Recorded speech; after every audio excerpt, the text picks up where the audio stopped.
Social మీడియాలో ఆక్రోజ్ జనతా పార్టీని దాన్ని ఫ్లోట్ చేసి ఎక్కడో అమెరికాలో ఉన్నటువంటి అభిజిత్ మరి ఇవాళ దేశవ్యాప్తంగా సంచలనం సృష్టించాడు. అందుకు గాను ఇవాళ నిన్ను చంపేస్తాం, నువ్వు భారతీయ జనతా పార్టీలో చేరాలి, చేరకపోతే నిన్ను చంపుతామని చెప్పి బెదిరించే పరిస్థితి వచ్చిందంటే ఇంతకంటే దుర్మార్గమైన విషయం ఇంకోటి ఉందని అన్నాడు. ఇవాళ ఆయన అసలు ఇండియాలోనే లేడు, ఆయన ఉండేది అమెరికాలో.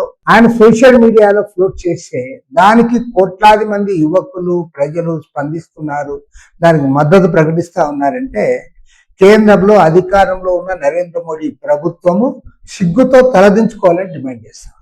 ఎందుకంటే మీరు యువతను పట్టించుకోలే. 2014 పార్లమెంట్ ఎన్నికల్లో సంవత్సరానికి 2 కోట్ల మందికి ఉద్యోగాలు ఇస్తామని ప్రచారం చేసి గత 12 ఏళ్ల కాలంలో మీరు ఎక్కడ ఉద్యోగాలు ఇవ్వలే. నిరుద్యోగుల్లో తీవ్రమైన అసంతృప్తి ఉంది, రైతాంగంలో అసంతృప్తి ఉంది, గ్రామీణ ప్రజలకు మీరు చేసింది ఏమీ లేదు. కాబట్టి వాళ్ళ ప్రజల్లో పెరుగుతున్న అసంతృప్తిని ఆ రకంగా వారు వ్యక్తం చేస్తే స్వచ్ఛందంగా అందులో ఎవరి ప్రచారం లేదు, మరొకటి లేదు, ఏం లేదు. సోషల్ మీడియాలో ఎవరంతటి వాళ్ళు కోట్లాది మంది ఆ ప్రచారంలో పాల్గొంటా ఉంటే అసలు ఎందుకు ఇంత తీవ్రమైన అసహనం ప్రజల్లో ఉంది, వ్యతిరేకత ఎందుకు వచ్చింది, వారి ఇష్యూస్ ఏమిటి అనేది చర్చ జరగకుండా నీకు అమెరికాలో ఉండి పెట్టా కాబట్టి నువ్వు అమెరికాలో ఉన్నా సరే నేను చంపుతాం, లేదా నువ్వు బీజేపీలో చేరమని చెప్పి మీరు బెదిరిస్తా ఉన్నారంటే బీజేపీలో చేరితే చాలు. ఇప్పుడు ఆల్రెడీ మీరు ఆ పనే చేస్తా ఉన్నారు. మీరే అవినీతి పరులను ముద్ర వేస్తారు, కేసులు పెడతారు. వాళ్ళు ఎప్పుడైతే మీ బీజేపీ కండువా కప్పుకుంటే వాళ్ళందరూ కూడా వాషింగ్ పౌడర్ నిర్మా మాదిరి వాళ్ళు బ్రహ్మాండంగా పవిత్రులు అయిపోతారు. ఇప్పుడు మీ పైన ఎవరైతే విమర్శలు చేస్తారో వాళ్ళకు కూడా బెదిరిస్తా ఉన్నారు, మీ దాంట్లో బీజేపీలో చేరరు. కాబట్టి అంటే దీన్ని తీవ్రంగా తప్పుపడతా ఉన్నాం. భారతదేశంలో ప్రజాస్వామ్యానికి ప్రమాదం ఏర్పడింది. ఇంతకంటే దృష్టాంతం మరొకటి అక్కర్లేదు. ఇవాళ మీరు అందరినీ బెదిరిస్తా ఉన్నారు. మీరు తర్వాత కొంతమందిని ఉపా చట్టం కింద జైళ్లలో నిర్బంధిస్తా ఉన్నారు. చివరికి సుప్రీంకోర్టు కూడా చెప్పాల్సి వచ్చింది, ఉపా కింద అరెస్ట్ చేసి మీరు సంవత్సరాల పర్యంతం, నెలల పర్యంతం జైళ్లలో పెట్టడానికి లేదని ఉమర్ ఖాలిద్ విషయంలో కూడా ఇవాళ బెయిల్ ఇచ్చే పరిస్థితి వచ్చింది. కాబట్టి ఏమంటే మీరు కోర్టులను ఉల్లంఘిస్తా ఉన్నారు, కాన్స్టిట్యూషన్ ఉల్లంఘిస్తా ఉన్నారు. మీరు డెమోక్రసీ ఏమాత్రం మీకు వంటబట్టలేదు. సెక్యులరిజం అనే పదాన్ని మీరు తొలగించి హిందూ మత ఉన్మాదాన్ని రెచ్చగొట్టే పద్ధతిలో ఒకే మత పార్టీగా దాన్ని మీరు తయారు చేశారు. ఇప్పుడు ప్రపంచవ్యాప్తంగా అందరినీ బెదిరించి తద్వారా మీ రాజకీయం నడుపుకోలేం. అక్కడేమో అమెరికా అధ్యక్షుడు డొనాల్డ్ ట్రంప్ సలాం చేస్తారు, గులాంగిరి చేస్తారు, ఆయన ఏం చేస్తే దానికి లొంగిపోతారు. ఇక్కడ మాత్రం అందరిని కూడా శాసించే పద్ధతుల్లో, బెదిరించే పద్ధతుల్లో, చంపుతామనే పద్ధతుల్లో మీరు చేస్తున్నారంటే దీన్ని ప్రజాతంత్రవాదులందరూ కూడా ఖండించాలని కోరుతా ఉన్నాం. అందరం కూడా సమైక్యంగా ఈ దాడిని తిప్పి కొట్టాలని చెప్పి కూడా ప్రజానీకానికి విజ్ఞప్తి చేస్తాం. సోషల్ మీడియాలో ఆక్రోజ్ జనతా పార్టీని దాన్ని ఫ్లోట్ చేసి ఎక్కడో అమెరికాలో ఉన్నటువంటి అభిజిత్ మరి ఇవాళ దేశవ్యాప్తంగా సంచలనం సృష్టించాడు. అందుకు గాను ఇవాళ నిన్ను చంపేస్తాం, నువ్వు భారతీయ జనతా పార్టీలో చేరాలి, చేరకపోతే నిన్ను చంపుతామని చెప్పి బెదిరించే పరిస్థితి వచ్చిందంటే ఇంతకంటే దుర్మార్గమైన విషయం ఇంకోటి ఉందని అన్నాడు. ఇవాళ ఆయన అసలు ఇండియాలోనే లేడు, ఆయన ఉండేది అమెరికాలో.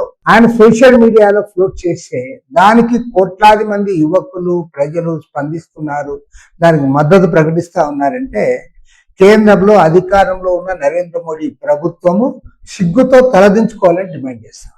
ఎందుకంటే మీరు యువతను పట్టించుకోలే. 2014 పార్లమెంట్ ఎన్నికల్లో సంవత్సరానికి 2 కోట్ల మందికి ఉద్యోగాలు ఇస్తామని ప్రచారం చేసి గత 12 ఏళ్ల కాలంలో మీరు ఎక్కడ ఉద్యోగాలు ఇవ్వలే. నిరుద్యోగుల్లో తీవ్రమైన అసంతృప్తి ఉంది, రైతాంగంలో అసంతృప్తి ఉంది, గ్రామీణ ప్రజలకు మీరు చేసింది ఏమీ లేదు. కాబట్టి వాళ్ళ ప్రజల్లో పెరుగుతున్న అసంతృప్తిని ఆ రకంగా వారు వ్యక్తం చేస్తే స్వచ్ఛందంగా అందులో ఎవరి ప్రచారం లేదు, మరొకటి లేదు, ఏం లేదు. సోషల్ మీడియాలో ఎవరంతటి వాళ్ళు కోట్లాది మంది ఆ ప్రచారంలో పాల్గొంటా ఉంటే అసలు ఎందుకు ఇంత తీవ్రమైన అసహనం ప్రజల్లో ఉంది, వ్యతిరేకత ఎందుకు వచ్చింది, వారి ఇష్యూస్ ఏమిటి అనేది చర్చ జరగకుండా నీకు అమెరికాలో ఉండి పెట్టా కాబట్టి నువ్వు అమెరికాలో ఉన్నా సరే నేను చంపుతాం, లేదా నువ్వు బీజేపీలో చేరమని చెప్పి మీరు బెదిరిస్తా ఉన్నారంటే బీజేపీలో చేరితే చాలు. ఇప్పుడు ఆల్రెడీ మీరు ఆ పనే చేస్తా ఉన్నారు. మీరే అవినీతి పరులను ముద్ర వేస్తారు, కేసులు పెడతారు. వాళ్ళు ఎప్పుడైతే మీ బీజేపీ కండువా కప్పుకుంటే వాళ్ళందరూ కూడా వాషింగ్ పౌడర్ నిర్మా మాదిరి వాళ్ళు బ్రహ్మాండంగా పవిత్రులు అయిపోతారు. ఇప్పుడు మీ పైన ఎవరైతే విమర్శలు చేస్తారో వాళ్ళకు కూడా బెదిరిస్తా ఉన్నారు, మీ దాంట్లో బీజేపీలో చేరరు. కాబట్టి అంటే దీన్ని తీవ్రంగా తప్పుపడతా ఉన్నాం. భారతదేశంలో ప్రజాస్వామ్యానికి ప్రమాదం ఏర్పడింది. ఇంతకంటే దృష్టాంతం మరొకటి అక్కర్లేదు. ఇవాళ మీరు అందరినీ బెదిరిస్తా ఉన్నారు. మీరు తర్వాత కొంతమందిని ఉపా చట్టం కింద జైళ్లలో నిర్బంధిస్తా ఉన్నారు. చివరికి సుప్రీంకోర్టు కూడా చెప్పాల్సి వచ్చింది, ఉపా కింద అరెస్ట్ చేసి మీరు సంవత్సరాల పర్యంతం, నెలల పర్యంతం జైళ్లలో పెట్టడానికి లేదని ఉమర్ ఖాలిద్ విషయంలో కూడా ఇవాళ బెయిల్ ఇచ్చే పరిస్థితి వచ్చింది. కాబట్టి ఏమంటే మీరు కోర్టులను ఉల్లంఘిస్తా ఉన్నారు, కాన్స్టిట్యూషన్ ఉల్లంఘిస్తా ఉన్నారు, మీరు డెమోక్రసీ ఏమాత్రం మీకు వంటబట్టలేదు. సెక్యులరిజం అనే పదాన్ని మీరు తొలగించి హిందూ మత ఉన్మాదాన్ని రెచ్చగొట్టే పద్ధతిలో ఒకే మత పార్టీగా దాన్ని మీరు తయారు చేశారు. ఇప్పుడు ప్రపంచవ్యాప్తంగా అందరినీ బెదిరించి తద్వారా మీ రాజకీయం నడుపుకోలేం. అక్కడేమో అమెరికా అధ్యక్షుడు డొనాల్డ్ ట్రంప్ సలాం చేస్తారు, గులాంగిరి చేస్తారు, ఆయన ఏం చెప్తే దానికి లొంగిపోతారు. ఇక్కడ మాత్రం అందరిని కూడా శాసించే పద్ధతుల్లో, బెదిరించే పద్ధతుల్లో, చంపుతామనే పద్ధతుల్లో మీరు చేస్తున్నారంటే దీన్ని ప్రజాతంత్రవాదులందరూ కూడా ఖండించాలని కోరుతా ఉన్నాం. అందరం కూడా సమైక్యంగా ఈ దాడిని తిప్పి కొట్టాలని చెప్పి కూడా ప్రజానీకానికి విజ్ఞప్తి చేస్తాం.